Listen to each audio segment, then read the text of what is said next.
Okay, we're live. Good evening, everyone, and welcome to a joint University of Washington Taiwan Studies program and UCLA Asia Pacific Center event, Stand Up Like a Taiwanese, with our honored guest, Professor Ian Chong. On behalf of the UW Taiwan Studies program, thank you for joining us, and I'm pleased that we could co-host this event with my friend and co-organizer, Dr. Kevin Luo of UCLA. I'll let Kevin take it from here. All right. Many thanks to my friend James for the very kind introduction. And also many thanks to the UW Taiwan Studies program for co-hosting and providing the bulk of technical support for today's program, especially to Ian Oates and Daniel Hans, who are taking care of us today.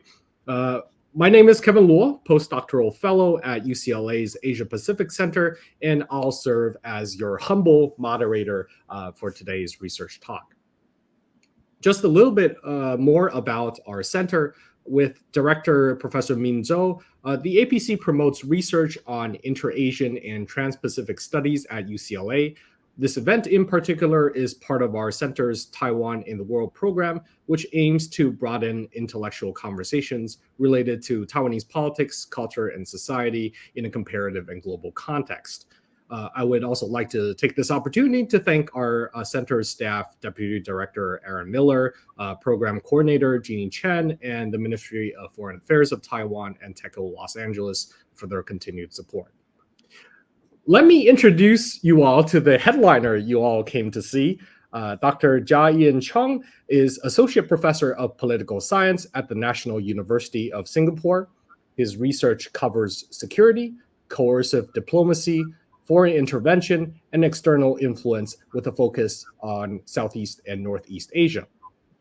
He also works on Chinese foreign policy, US-China relations, and Taiwan politics.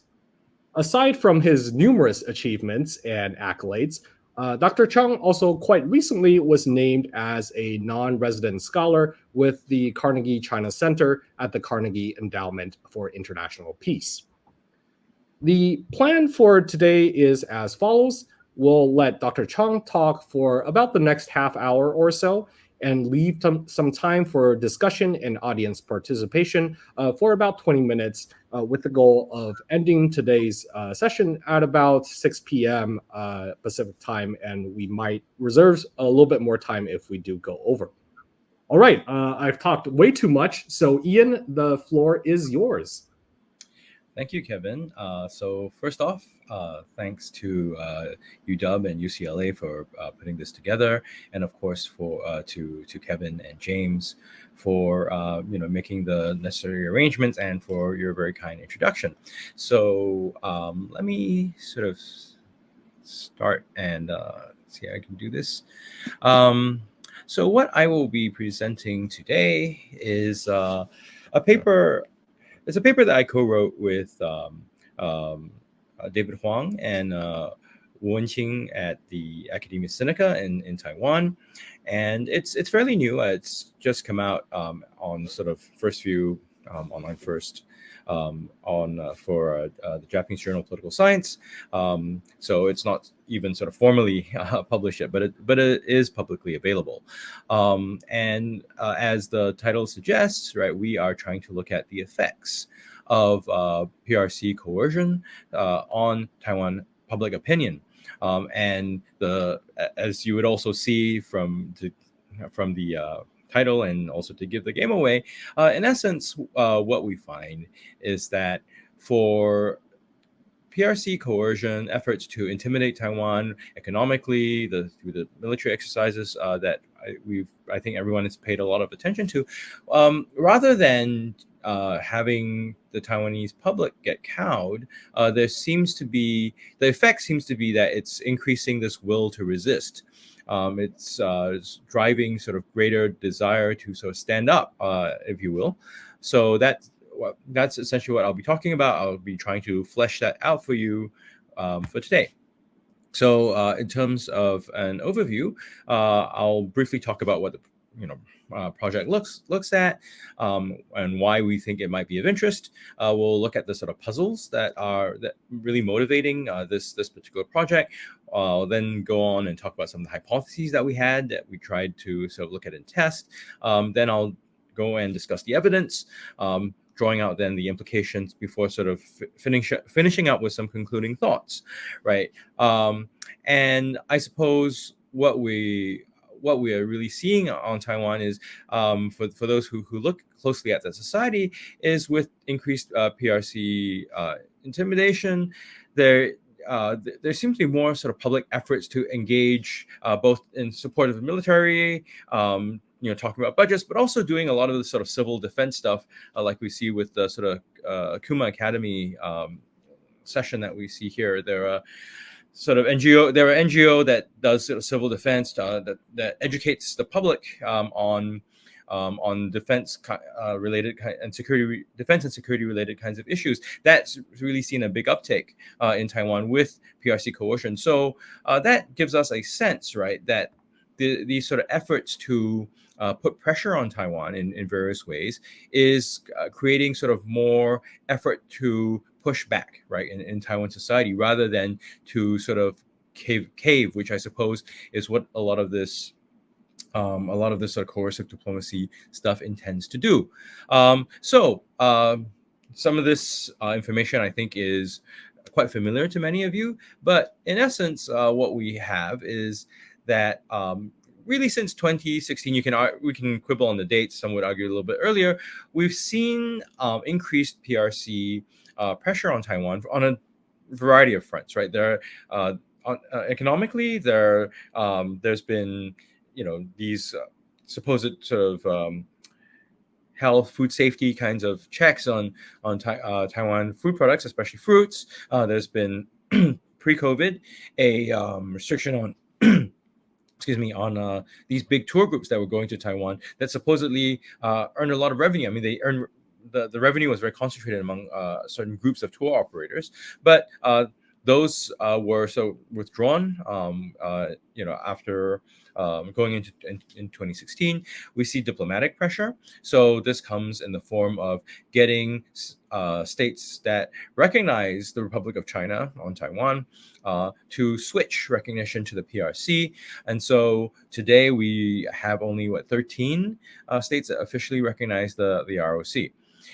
There are also efforts to limit Taiwan's participation internationally. Of course, there was a big blow up over the WHA surrounding COVID. But even before that, there was Taiwan's participation in ICAO, right? This is the International Air Transport or Civil Aviation Authority. So there are these sort of efforts to isolate Taiwan diplomatically. There is the military intimidation, which I mentioned earlier. We saw this, as recently as earlier this month, right? Following the meeting between House Speaker McCarthy and President Tsai Ing-wen, where you saw lots of PRC flights, naval activity, both in Taiwan Strait and also on the East Coast. And also there's this sort of effort by the PRC to sort of show how efforts to sort of do things that are against Beijing's will get punished. So this, we see the crackdown in Hong Kong. That's a sort of indirect sort of example that I guess aim to demonstrate the real costs and perhaps difficulty of going against Beijing's will. So all this has been really happening quite consistently over the course of several years.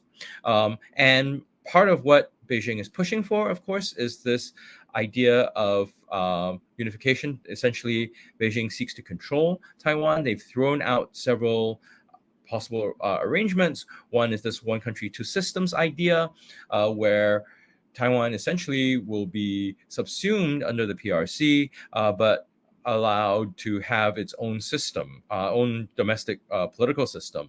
This was also the promise that was offered to Hong Kong, and many people who look at what's going on in Hong Kong would argue that that system has been severely undermined, and so that creates a lot of questions for folks on Taiwan. The other thing that the PRC has come to insist on is this idea of a 1992 consensus. in itself, it's a little bit contentious. We can talk a little bit about it in the Q&A if people are unclear, but essentially it's this idea that there was a meeting between the representatives of the Taiwan and PRC governments in 1992, where they came to this verbal understanding that for basically some sort of mutual coexistence, and that allows for contact and interaction between the two sides of the strait, including some quasi-official contact. Now, there's the sort of actual meaning of that 92 consensus has sort of morphed and changed and is still under debate, but that's something that Beijing has insisted on. It's insisted on its own version of it, which essentially has Xi Jinping has tied to one country, two systems. That's something that various parties in Taiwan reject. So even the KMT, who was in the administration when they negotiated when they came to this understanding, for them the claim is that Taiwan that there can be different interpretations on what one China is, right? So it could be the ROC. That's something that Beijing rejects. At any rate, that's what Beijing's trying to push for, and using all these sort of new high pressure kinds of tools that they are increasingly able to do as their economy has become larger, as their military capabilities have become stronger, and as they've become a more important international player. Now, these the sort of pressure and the demands on Beijing's side actually doesn't really affect identification on Taiwan. So this is on the right-hand side, what you see are a couple of charts. The top one is on Taiwanese Chinese identity. The green line is people who identify exclusively as Taiwanese. So as you can see, over time that's grown. That's become the sort of dominant. Maybe 2/3 of people identify that way. The other third, which is the pink line, of people sort of see themselves as both Taiwanese and Chinese. People who see themselves as exclusively Chinese, that's the blue line. They're slightly less than 3% right now. So that trend, as you can see, has continued despite all this pressure. And then when we talk about the sort of one country, two systems, 92 consensus stuff, what you see is that on Taiwan, there is essentially a convergence around the preference for the status quo in some way. So currently maybe about 88.5% of people want the status quo in some way, whether that's for it to remain forever, to move towards independence, to move towards unification, or to decide later. Essentially, that's a huge convergence, and I suppose in a democracy that's pretty high, right?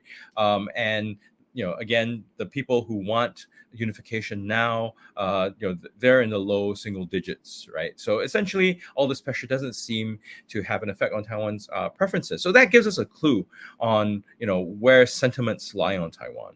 But these sort of broad patterns, I would argue, still leave several questions open. So, okay, we know that Taiwanese like to be Taiwanese, and we know Taiwanese generally like the status quo.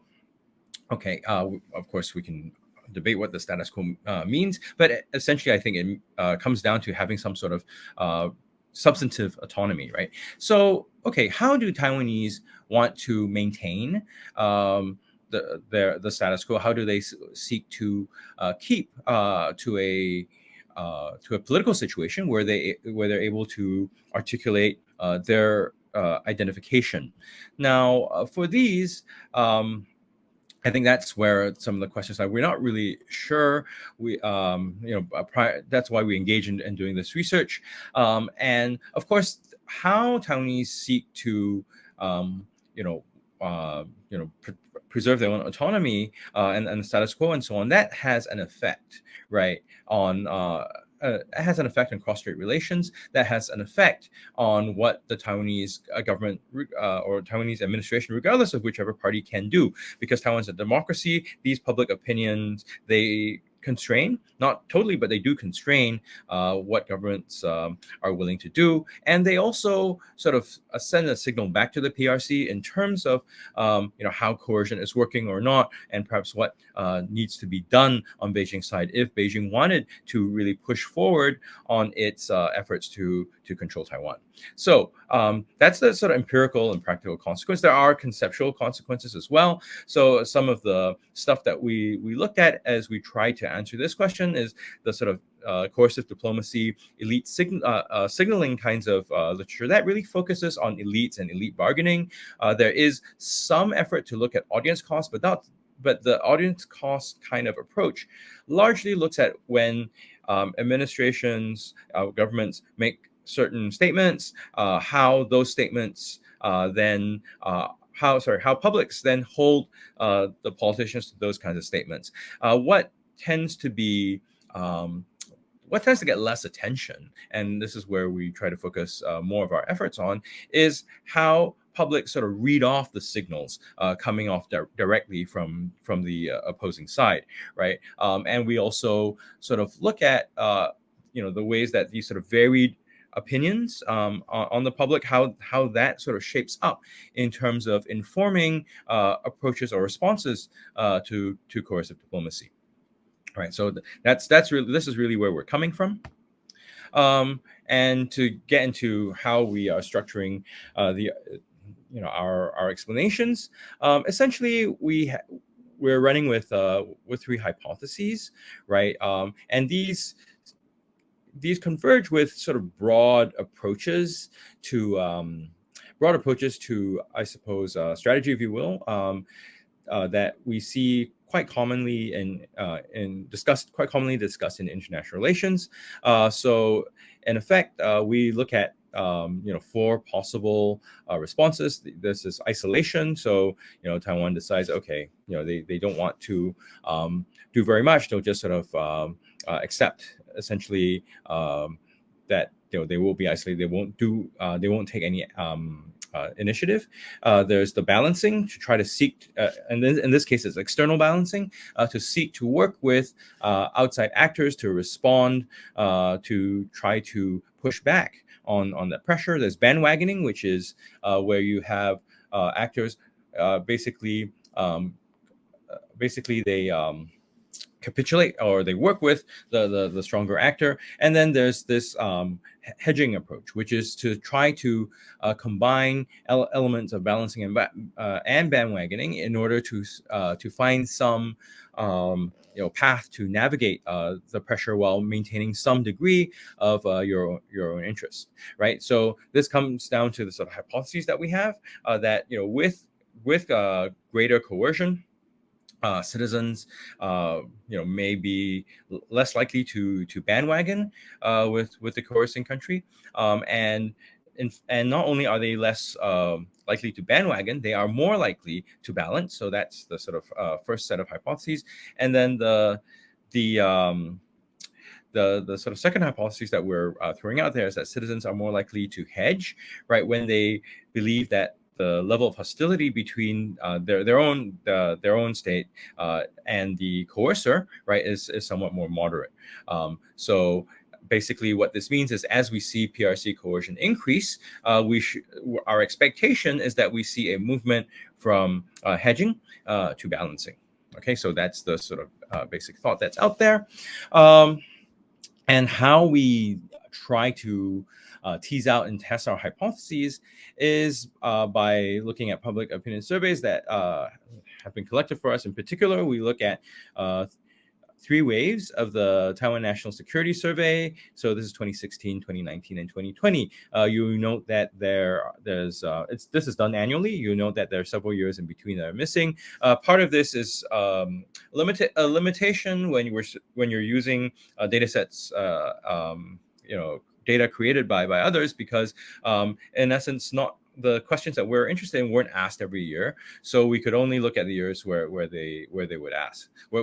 So essentially, how how we sort of map the questions onto the four different kinds of behavior, which is essentially our dependent variable, is that there are two questions stand out in particular. One is this this question that that asks, in Taiwan, some believe that we should strengthen economic and trade relations with mainland China. Some believe we should weaken these relations. That's one. And the other is that Taiwan should strengthen ties with the United States and Japan to counter mainland China. Do you support this statement? So essentially, for people who agree with, who think that, that strengthening relations with mainland China is the way to go, but not to strengthen ties with the U.S. and Japan. That's our bandwagoning option. When you have people who decide that they want to strengthen their relations with China, but also decide that they want to strengthen ties with the U.S. and Japan, that's our hedging option. You're trying to do both. For those who believe that they would rather not strengthen ties with the mainland and should weaken those relations, and conversely think that they should strengthen ties with the U.S. and Japan. That's your balancing quadrant.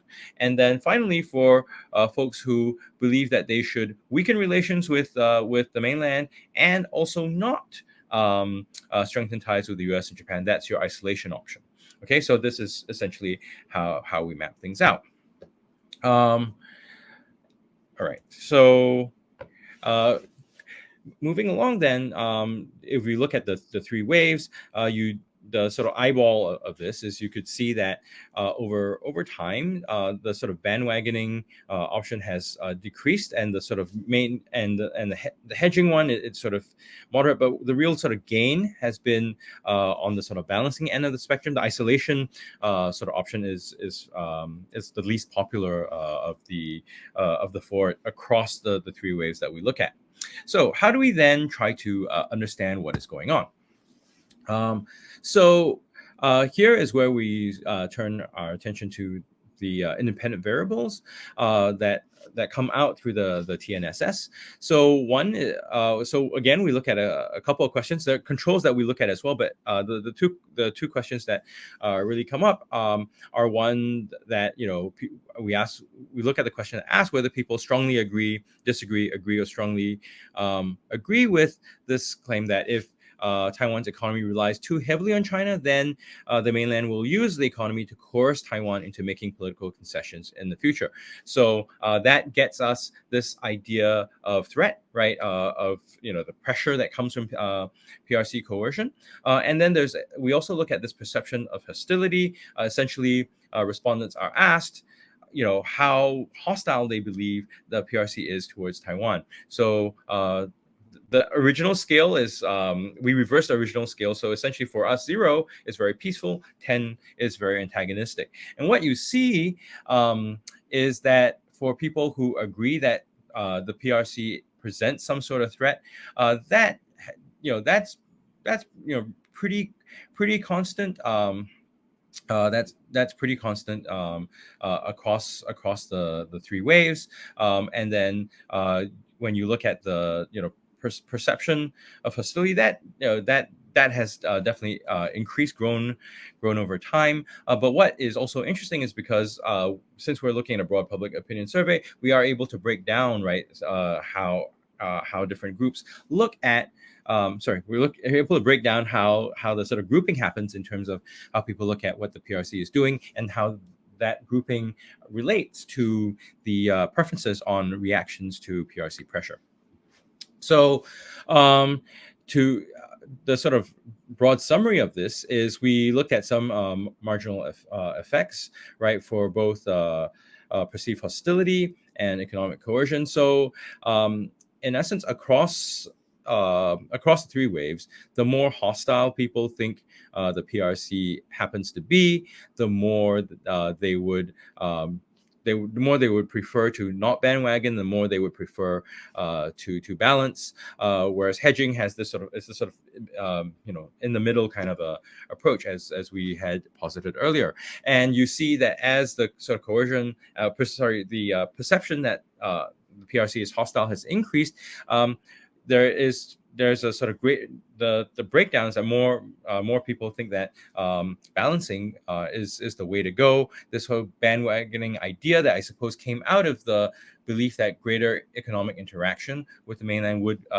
allow for greater cost rate peace. That really, you can see that really dropping over time across the three waves. If you also look at the marginal effects of the sort of perceived propensity of PRC economic coercion towards Taiwan, again, you see that the more people believe that the PRC is likely to coerce Taiwan, the more they would prefer balancing, the less they would prefer bandwagoning. And you see that as the sort of pressure from the PRC has increased, there's a sort of market growth, right, in the sort of preference for balancing as opposed to bandwagoning, which has really dropped by 2020. So that's sort of the general pattern that allows us to put forward our case that increased coercion from the PRC is driving the population on Taiwan to sort of choose the more sort of the option or the strategy that has more pushback, right? That tries to counter this pressure. So that's the sort of main preference, which somewhat is not surprising, because if you think about a lot of the cases where there is pressure, including say aerial bombardment, you whether you're looking at the Blitz in London in the 40s, I mean, a lot of this pressure tends to drive quite a lot of resistance. Firebombing of Japan during the Second World War, that's pretty much another example where a lot of this pressure, even greater than what we're seeing here, drives resistance rather than capitulation. We did do a number of use a couple of statistical models to sort of look at this, and this the table, I won't belabor it, but essentially we try to control for things like gender, education, partisan support, status quo, and all that. And in essence, the point is that we do find that this sort of idea of economic coercion having a big effect, right, for a pronounced effect for efforts to balance, and sort of also affects the bandwagoning option. We tried to use mix up the models around. This is a sort of combined one, and here what you see is again this hostility plus economic coercion playing a pretty big role, especially in terms of informing balancing. We don't see hedging here, in case for folks who are asking, because that's the baseline that we used. So that's essentially the public opinion portion of it. So this gets us to, of course, the implications. In essence, we've seen quite clearly that there's an increased preference for balancing, and there's a pretty clear relationship between threat and expectations of coercion and balancing, right? And this, you see this effect run across multiple controls, and you see citizens increasingly prefer balancing in the face of coercion and hostility from the opposite side of the strait. Now, this, of course, underlines this sort of sense that we have that coercion fosters resistance. And if we think a couple of steps further, it also suggests then there's also the diminishing effects of coercion. So to have that sort of intimidation work, every time, I suppose, the coercer, in this case the PRC, needs to step up. It needs to intensify its efforts to coerce to have the same sort of effect. But people sort of get used to these kinds of things, and so there creates a sort of pressure for the coercer, in this case Beijing, to keep stepping up, right? And this, of course, gets us into escalation territory, and perhaps this is what we're seeing every time Beijing's actions have to be bigger. Whether it's starting from a few military flights to a lot, whether it's trying to punish more more businesses on Taiwan, whether it's trying to impose sanctions on Taiwanese politicians. The sort of action, the demonstrated action, has to be bigger every time, all else being equal. And of course, this raises the potential for escalation to get out of control, because at some point, I suppose the PRC will have to ask itself how much it wants to escalate, and whether that gets to sort of more sort of uses of force that are perhaps less demonstrative and sort of more direct. So, of course, the way, if we're looking at what's going on with Taiwan public opinion, and also this sort of increased desire, this increased need to put pressure on Taiwan on the PRC side, it suggests then that there is an increased role for deterrence, which means that you have to both credibly threaten and credibly assure, in this case, the coercer, China. Not meaning to say that you attack China, but to demonstrate that any escalation would be costly, it would be risky, and so in so doing, discourage further escalation. So that's really the game that is that we argue would be going on right now. And of course, it's also interesting to note that despite all the sort of pressure across the population, across the respondents, there remains a variety of responses. So this sort of suggests the sort of perhaps some space for politicians on Taiwan, or perhaps also for the PRC to try to move around. So to conclude, I suppose what the data that we're seeing points to is that we're entering a period. It's a tenser period of cross-strait ties. We see that already. We don't see any.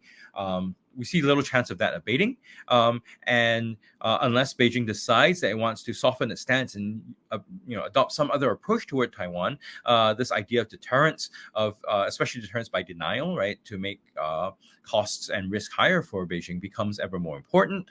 But deterrence isn't a sort of straightforward game. You have to get it just right, especially in a dynamic environment when things are changing. Because if you overly threaten, you make it seem like Beijing cannot get anything it wants that may force them to escalate. You over assure, it makes it seem like Taiwan's not going to do very much, or those who support Taiwan aren't going to do very much. That also encourages greater pressure on Taiwan. So to get that sort of Goldilocks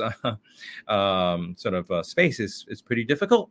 And I suppose at least in the U.S. and elsewhere, there have been questions about the Taiwanese will to resist. I suppose what we're seeing from our data and our analysis is what we're seeing from the analysis of the data is that there should be less concern about whether Taiwanese want to resist. The question is how they resist, and whether that resistance gets you the deterrent effect, right? That perhaps is more stabilizing under these circumstances, or whether those efforts to resist, actually, don't really amount to much. So that, I think, is the key. The other thing that we see is, if you look at the time, the sort of real rise in sort of apprehensions towards Beijing comes from 2019 on. That I think is the effects of Beijing's crackdown on Hong Kong. So in effect, Beijing exerting more control in Hong Kong, I think others have sort of made this argument too, has really cemented their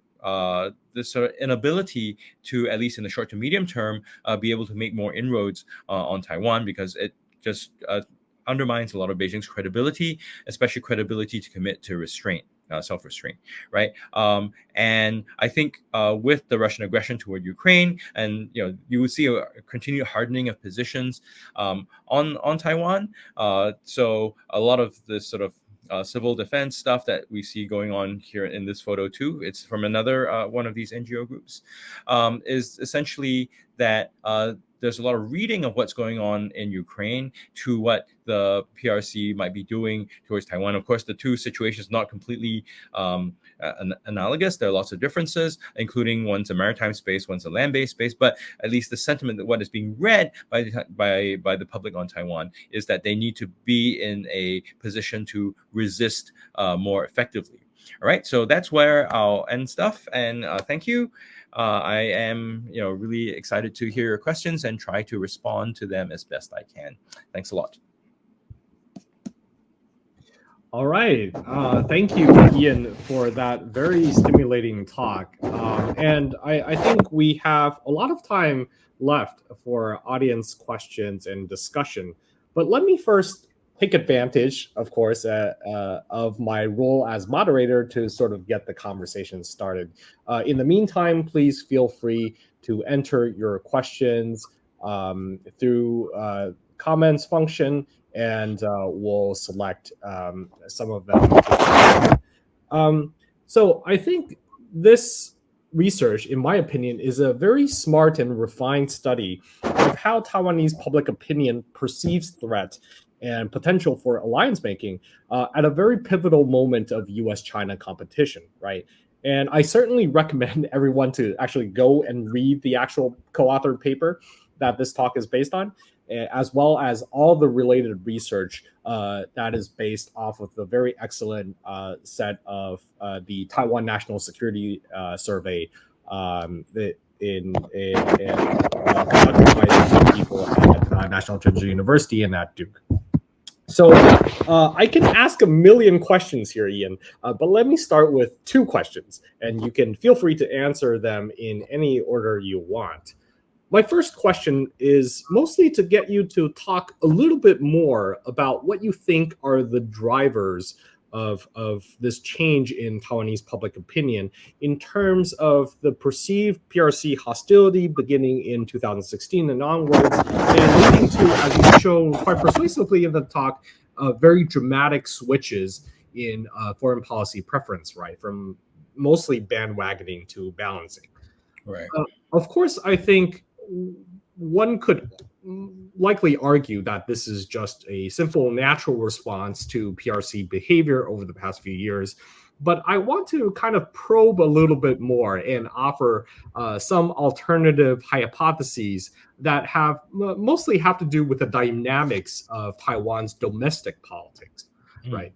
So, for example, the first immediate explanation I could think of might have to do with partisan framing in Taiwan, right? That the DPP, being the incumbent party in power since 2016, just had a lot more opportunities to formulate a more coherent foreign policy platform, right? And that for one reason or the other, that the KMT just did not come up with a more coherent platform in response, right? So this is sort of a political entrepreneur kind of explanation here.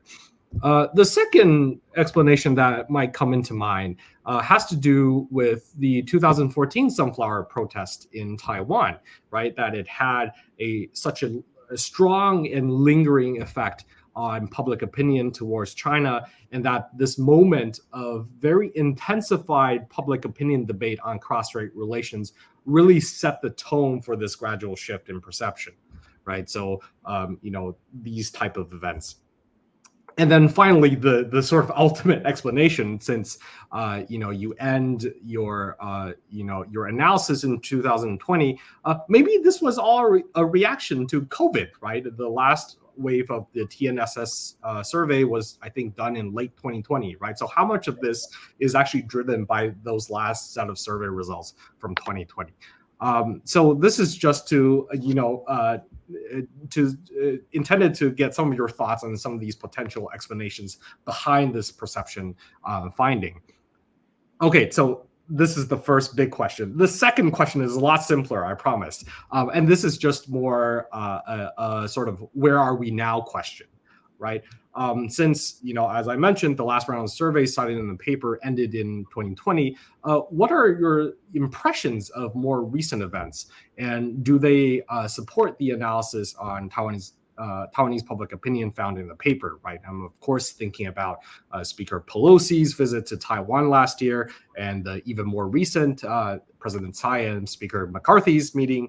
And then, of course, the public debate in Taiwan that followed and the Chinese reaction towards these American politicians visiting Taiwan or meeting with Taiwanese politicians.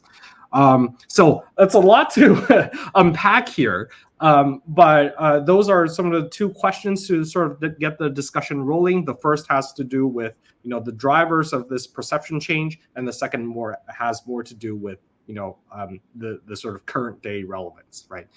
So feel free to answer in whichever order you prefer. Okay. Well, that's a whole string of questions. If I leave anything out, let me just remind me. So I think on the domestic political entrepreneurship issue, it's useful, I think, to perhaps recall that in 2008, mind you, when he was when the KMT's president was elected, I mean that was a lot. That the election was very much based on this platform of greater integration with economic integration with the PRC, and that greater economic integration would be a guarantee for peace. So that so if you're talking about party framing, essentially between um, 2008 and 2014, we had about 6 years where the ruling party could really shape things. But I think what had happened is, um, I mean, several things are going on at the same time. But there is a view that as with greater economic integration, there was an effort by the PRC to use its economic levers to put more pressure on Taiwan, to put Taiwan in a position where it had to accept PRC conditions more. So that sort of party framing thing, wasn't quite as effective.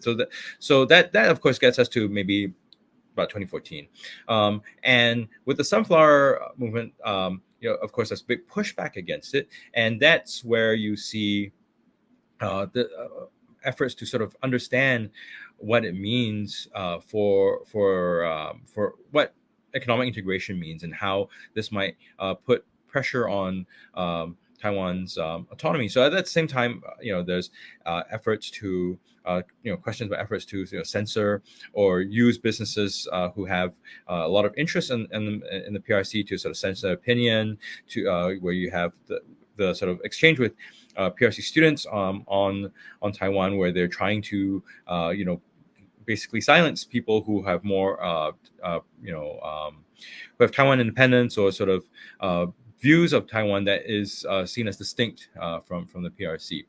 So I think it's that sense of pressure that was probably more palpable. But I would also, this is something we weren't able to sort of find through the TNSS, which is, I think some of it also has to do with the way that globalization and economic integration works. So the whole point about economic integration also is that everyone would do better, and everyone would be better off, and want to make money, and no one wants to go to war. So the fact that there are all these other political elements happening, PRC pressure is ongoing, that you have also the sort of distribution of benefits that come out from the integration being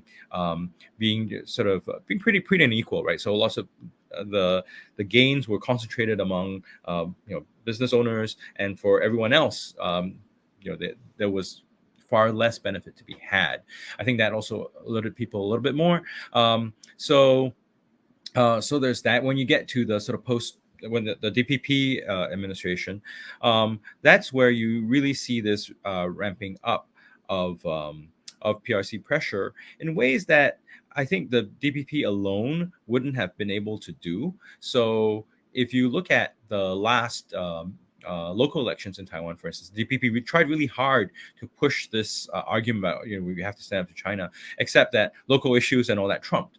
And so I think what an administration in Taiwan can do to frame, there is some role for political entrepreneurship, but I would not overstate it.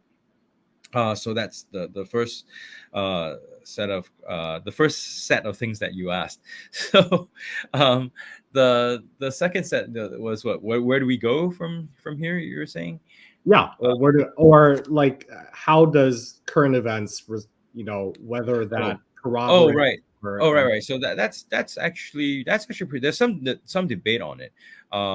But actually, if we could just bring up the slides up again, thank you. There are a couple of things that might be of interest. Let me pull that up. Okay, so we actually do have some efforts to look at this. That's 92 consensus. But essentially, if you look at whether Taiwanese support the meeting, this is just from April this year, during the military exercises, whether there's support for Taiwan meeting with McCarthy, this about 61% of people are supportive of it. At the same time, people will know that Ma Ying-jeou, former president, had visited the PRC. Ostensibly to sort of show that there can be sort of room for dialogue, but you find that it's not completely overwhelming, but far more people, at least a plurality of people, are disapproving of that move, and about 39%, only about 39% approve, which actually is the sort of level of people who don't sort of who don't have that sort of high level, don't have the level of approval for Tsai's meeting with McCarthy. So there we see, in terms of current events, I think the trends seem to continue. There's Academia Sinica has also put out this sort of their own study. One of my co-authors, Wenqing, is involved in this, and this has made the news a little bit. But when you look at the credibility, I mean, a lot has been made about how the U.S. Doesn't have that much credibility, but that may be true. So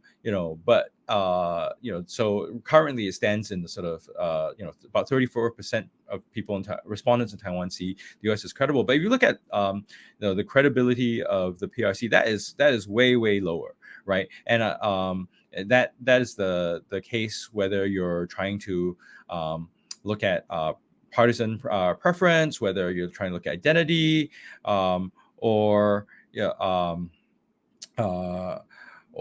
the preferences for the status quo. And you do find also, despite the maybe only 1/3 of people finding the U.S.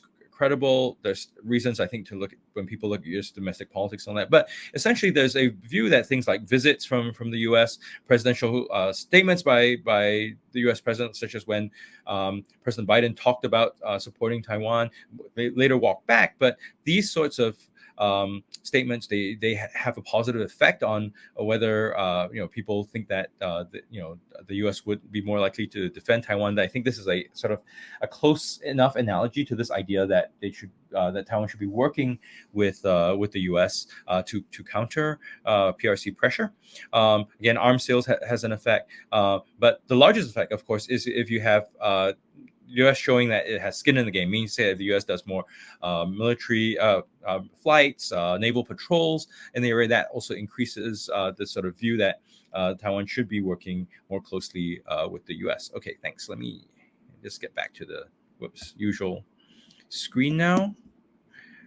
Thanks. So based on that, I think if you look at the public opinion based on the sort of trends, it seems to suggest that 3 years after the last TNSs that we looked at, those sort of trends continue, and people are actually investing their time and their money into these things. So I talked about the Forward Alliance, I talked about the Kuma Academy, and people are engaging in these things. I mean, there are a whole bunch of NGOs in Taiwan that have really built on this sort of sentiment locally that there has to be some way of protecting themselves.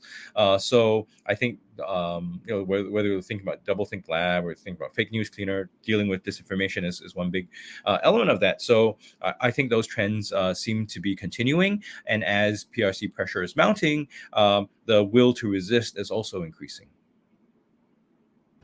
All right. So, Ian, feel free to take a little break here. I'm trying to perhaps sort of combine some of these questions together. I think there is probably a set of questions that mostly just have to deal with, some of your analysis, looking at whether ethnicity or identification as Chinese versus Taiwanese or age might have affected preferences for balancing versus bandwagoning. So maybe let's just start with that simple question. Right. So I think based on sort of what we look at, they have some effect, but I don't think the effect was that great. So based on the sort of the logit models that we use, it seems that the largest effect comes from PRC action. So why this is actually interesting is because I think there's a claim out there that, oh, it's all Taiwanese people who don't like the PRC. Or I don't think, and there's sometimes an accusation of xenophobia thrown in as well, or sort of sub-ethnic kinds of discrimination. Well, we don't find very much. We don't find very much effect for that, right?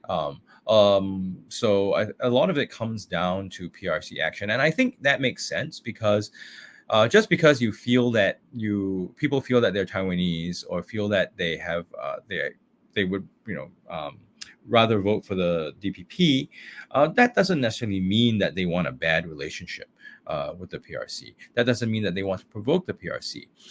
So I think this is also very clear if you look at the sort of sense towards the status quo. I mean, to get like almost 90% of people agreeing on something in a democracy, especially one as rancorous and lively as Taiwan, is pretty incredible. And essentially, I think what that tells us is people in Taiwan, they will make do with the current situation. Some people may think that it's not the best, but they'll make do with it because anything else would either seriously jeopardize their autonomy or create a conflict. So I think one way to look at it, is perhaps to see that Taiwanese people are. They do care a lot about their autonomy and their identity, but they're also not suicidal. And this cuts across things like gender. It cuts across things like age as well. Although it is true that people who are younger, I suppose because they have a different socialization process, and their experiences, I think, with the PRC has been one that has been one where it seems like the PRC is very forceful. That's really sticks in the memory. People who remember the 80s or the 90s, where the relationship was a lot smoother, save for the 95-96 Taiwan Strait crisis period. That kind of experience is not as prominent in Taiwan society. All right. Let me move on to another set of questions. I think this is a fun one because, if you are following sort of the foreign media reporting on Taiwan very closely these past couple months, basically, there has been a lot of anxiety over, or even doom, a sense of doom over an impending invasion of Taiwan by the PRC, right? But just based off of very biased sort of impressions of how people in Taiwan are feeling, it does not seem like there is that much of an urgency or anxiety, right? There is a more general sort of, oh, we're keeping the status quo, as you mentioned, and people are aware, but they're not Right. panicking about an impending invasion, right? So I guess, is this confidence good in your opinion? And what can your survey results tell us about this growing confidence in light of this general sense that something is going to happen in the next few years? Right. So yeah, that's a really fascinating point. I touched on it a little bit during the presentation, but this gives me a chance to get into it a little more. One is the thing that really strikes me is that when we think about coercion, it really affects people who are new to, who first encounter, the sort of threats and all that. It tends to have a very shocking effect. But people get used to things, right? We normalize things, and so I think what you're seeing on Taiwan is this normalization of the PRC pressure, right? It's okay, so they fly their planes and all. Okay, we get used to it. We'll try to deal with it, and so that I think explains some of the calm. Now. There are a couple of getting to whether this is a good thing or not. One is that if it translates and we're seeing this to some degree into people taking more interest in defense and security, people taking more interest in in civil defense. I mean, that is a good thing, I think, in terms of resilience and the robustness of the society. But if it at the same time leads to a certain degree of complacency, that could be a problem. And also, I think there's an issue that Taiwan needs to solve. There's a lot of talk about defense reform and arms procurement, but one of the things that Taiwan is only still in the process of trying to get over is the very negative impression of the military, that that's in terms of civil military relations. So if you want to defend yourself, but you feel that we don't trust the military to do it, that's got to be fixed. It has to do with the PRC, the KMT, the military's close relationship with the KMT in the past, its direct involvement in the human rights abuses of the White Terror, the fact that there are scandals, whether it has to do with financial scandals or bullying that leads to deaths, and also spy scandals, and things like that. So that military relationships stuff needs to be fixed. Tsai Ing-wen, in her first term, talked about it and is trying to fix it. But this is a very long process. So the question is whether that will it will be fast enough, right, to respond to growing PRC pressure. And I think the other point that is worth bearing in mind is that with this growing resilience and the unabated PRC desire to control Taiwan, it means to say that the PRC there are diminishing returns to the same coercive act. So if the PRC wants to cow Taiwan's population, they have to up the ante every time.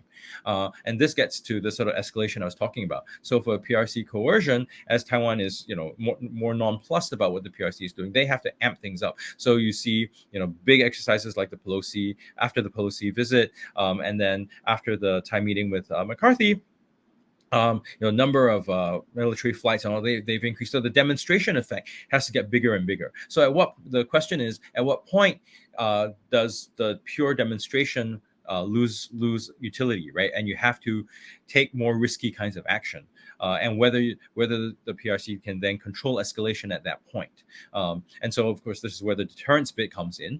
And as I said, trying to get the sort of not too hot, not too cold is a pretty complicated task. Okay.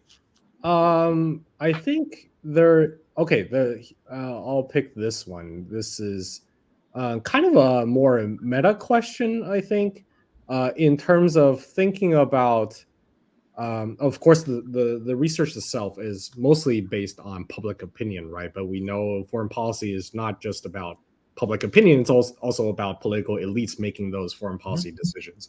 So here's the question. So how reactive is Taiwan's government to public opinion?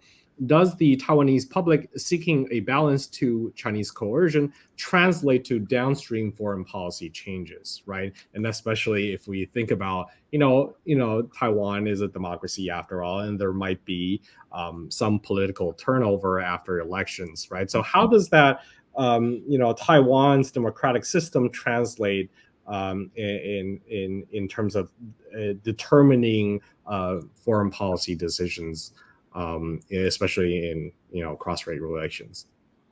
So I think what's the sort of ups and downs in public opinion, there are particular issues that come up in at particular moments, but what we're tracking, what the TNSS tracks, right, is this preference for balancing, right, that is becoming more apparent and consistent over time, and so that, along with this strong preference for the status quo, means to say that I think for whichever political party in Taiwan, they don't set the exact policies that will be chosen, but they set the limits, right, the parameters. So any party that I think pushes really hard for independence, right, I think they won't get very much support. That goes against the status quo stuff.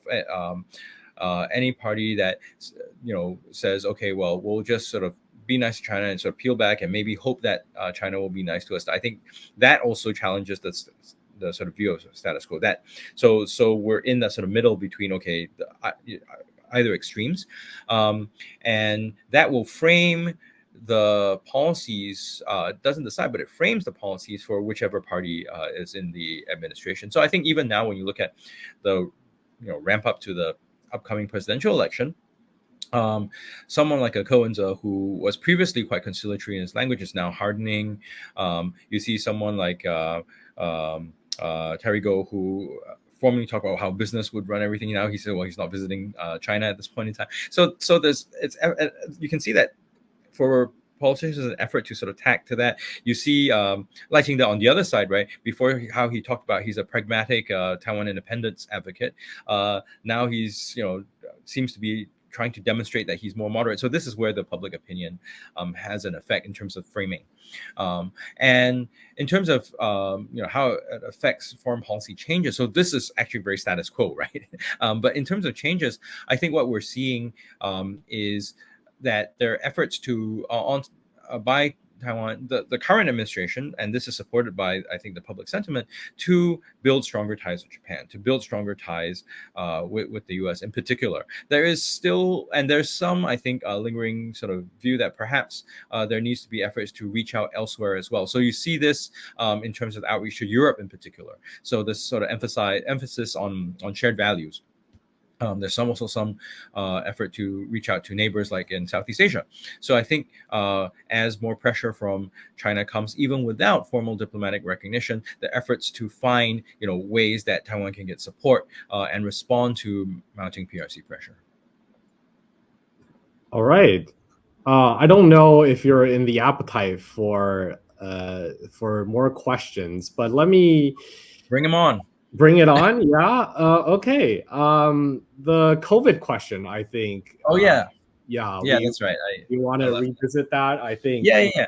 Especially with the 2020 results, right?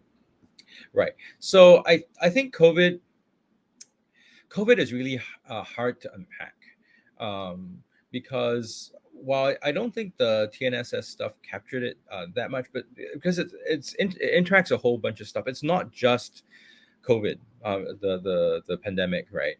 And it's not just the fact that the pandemic originated from the PRC, despite sort of this disinformation stuff to the contrary.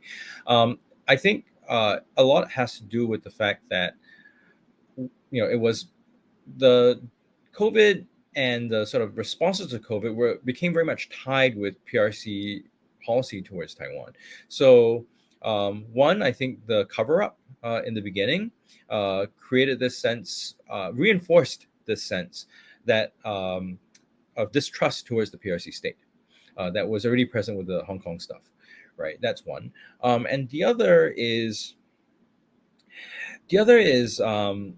as we get into the COVID period, you see that the PRC was trying to limit Taiwan participation in the WHA, so that gets read as coercion, and at the same time, when Taiwan was trying to get vaccines, some of these were produced in China, although not used that much in China, right? Efforts to sort of label stuff as coming from China and all that. So that this creates further reinforces the sense that there's pressure coming from the PRC, even in COVID, even despite the fact that it's a global pandemic that everybody has to face, right? So it's very difficult, I think, to pull COVID apart, right, from all these coercive measures because of how PRC policy worked. So to just look at COVID itself, the pandemic itself, I'm not sure quite how to isolate that effect because it's tied into so much other policy. All right. So I'm going to do like a last call for questions. But in the meantime, let me throw one at you. And this is combining some of the questions from the audience as well. Sure. I know academics are not supposed to be in the business of speculation, but we speculate anyway. So here's one for you. So what do you think will be China's response, knowing that there is this sort of trend towards increased resolve in Taiwan to resist against any type of coercion, and that these perceptions will lead to a higher likelihood to to ally itself with United States, right? And I think towards the conclusion there, you sort of hinted at some of these implications. So essentially, here's how I would phrase the question, right? So if you had a direct line to the good people at Zhongnanhai, right, what would you tell them about Taiwan, and how should they devise their policy? Well, I think what probably needs to happen, right, is for Beijing to moderate its position on Taiwan, and to think about how it can credibly commit to self-restraint. I think those are the sort of biggest questions, but there doesn't seem to be very much appetite for that in Beijing now. So what that means is that we're in the realm of increased pressure and increased demonstrations of resolve. So, as I hinted earlier, it means to say that the PRC, if they're not willing to contemplate some sort of accommodation, then then they're in the realm of trying to amp up pressure to see at what point Taiwan will break, at what point other actors will really abandon Taiwan. But where that limit is not known.